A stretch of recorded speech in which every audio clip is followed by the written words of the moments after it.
Myself, Dr. Archana Tiwari, Assistant Professor in Business Administration, SPC Government College, Ajmer. आज हमारा marketing का topic है विपणन का क्षेत्र या कार्य। विपणन means marketing, functions of marketing. Today I am taking this topic. अब जब विपणन की हम बात करते हैं तो जैसे कि आप सबको पता ही लग चुका है अब तक जो हमारे प्रीवियस लेक्चर्स हुए हैं उसमें कि marketing starts with consumers and it ends up with consumers. लेकिन उसके लिए भी कई सारे कार्य और भी संबंधित हो सकते हैं जो कि विपणन के अंतर्गत शामिल किए जाने बहुत ही आवश्यक है। अब इसमें सबसे पहली चीज़ हम ये देखते हैं कि स्टेंटन का एक कथन है। WJ स्टेंटन ने ये कहा था कि मार्केटिंग का जो काम है वो उत्पादन के कार्य से पहले प्रारंभ होता है और जब उपभोक्ता तक वस्तु पहुंच जाती है उसके बाद तक भी ये कार्य चलता रहता है। तो कहने का मतलब है कि कई सारे इसमें फंक्शंस हम इंक्लूड कर सकते हैं, लेकिन according to the modern definitions we can categorise all these functions in 8 categories. ये आज मैं इनके 3 कैटेगरीज आपको बताने जा रही हूँ विपणन के क्षेत्र या कार्य की। बाकी के हम नेक्स्ट लेक्चर में देखेंगे।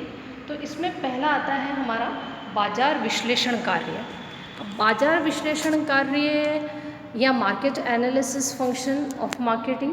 तो इसके अंतर्गत सबसे पहले ये चीज़ देखी जाती है कि मार्केट में जो कई सारे प्रोडक्ट्स अवेलेबल हैं या सर्विसेज अवेलेबल हैं उन सब के बारे में यहाँ पर एनालिसिस किया जाता है। तो उसमें मार्केट एनालिसिस में सबसे पहले मार्केट रिसर्च किया जाता है कि मार्केट के अंदर कौन कौन से प्रोडक्ट्स हैं, सर्विसेज हैं, क्या वो एग्जिस्ट कर रहे हैं या उनका सैचुरेशन पॉइंट आ चुका है, या कंपनी अगर अपना प्रोडक्ट मार्केट में नया लॉन्च कर रही है या प्रोडक्ट लाइन इंट्रोड्यूस कर रही है तो उसके लिए कंपनी को सबसे पहले मार्केट रिसर्च करना ही पड़ेगा। मीन्स मार्केट बाज़ार का अनुसंधान यहाँ पर करना बहुत ही आवश्यक है। अनदर थिंग जो उसको करनी पड़ेगी कि सेल्स रिसर्च करना पड़ेगा। सेल्स रिसर्च का मीनिंग है कि जो भी सेल फ्यूचर में होने वाली है या पहले से जो प्रोडक्ट चल रहा है उसकी सेल्स कितनी मार्केट में हो रही है वह भी इसके फंक्शन के अंतर्गत आता है। नेक्स्ट थिंग एक जो संस्था है उसको देखनी पड़ेगी कि प्रोडक्ट रिसर्च करना पड़ेगा।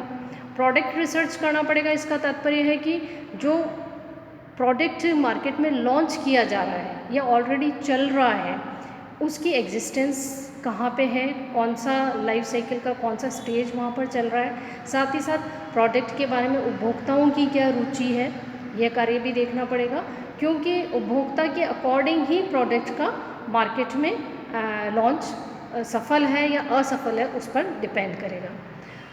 एडवर्टीज़मेंट रिसर्च संस्था को करना पड़ेगा क्योंकि विज्ञापन के माध्यम से ही ज़्यादातर कस्टमर्स या कंज्यूमर्स अट्रैक्ट होते हैं किसी भी प्रोडक्ट या सर्विस के लिए।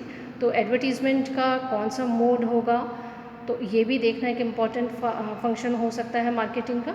सेल्स टेक्निक कौन कौन सी इम्प्लीमेंट की जानी चाहिए संस्था के द्वारा, ये भी इम्पॉर्टेंट फंक्शन है।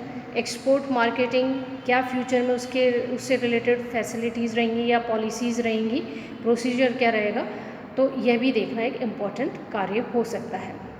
सेकंड हम लेते हैं इसमें जो मेन कैटेगरी है विपणन संचार कार्य। विपणन संचार कार्य का तात्पर्य है कि मार्केटिंग कम्युनिकेशन फंक्शन कैसे डेवलप होगा।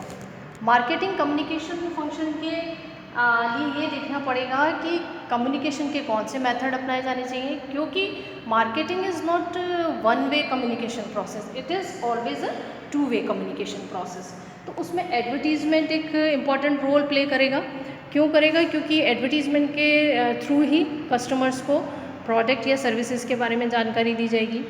सेल्स प्रमोशन टेक्निक्स देखी जाएगी, क्या नमूने दिए जाएंगे, क्या सैम्पलिंग के अलावा और कौन सी सेल्स प्रमोशन टेक्निक्स संस्था अपनाएगी, तो ताकि ग्राहकों को ज़्यादा से ज़्यादा अपनी ओर अट्रैक्ट किया जा सके या प्रोडक्ट को ज़्यादा से ज़्यादा मार्केट में पॉपुलर बनाया जा सके। Another thing is personal selling.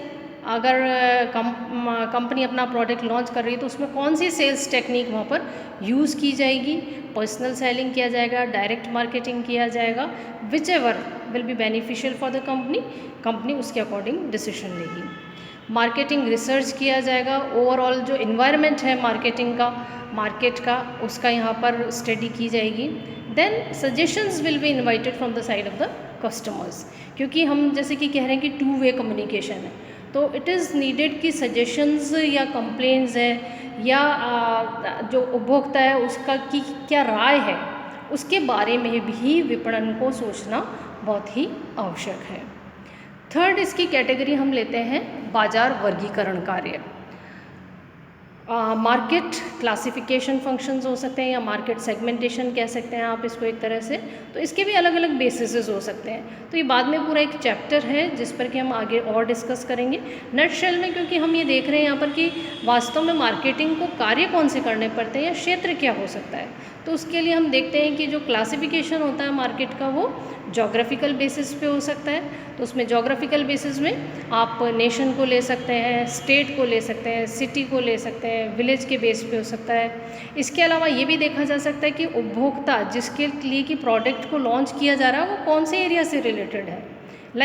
क्या वो पहाड़ी क्षेत्र से रिलेटेड है तो प्रोडक्ट लॉन्चिंग उसी के अकॉर्डिंग होगा, अगर प्लेन से रिलेटेड है तो उसी के अकॉर्डिंग होगा। क्या वहाँ पर जो रहने वाले लोग हैं वो किस तरह की वेशभूषा पहनते हैं उसके अकॉर्डिंग प्रोडक्ट्स हो सकते हैं।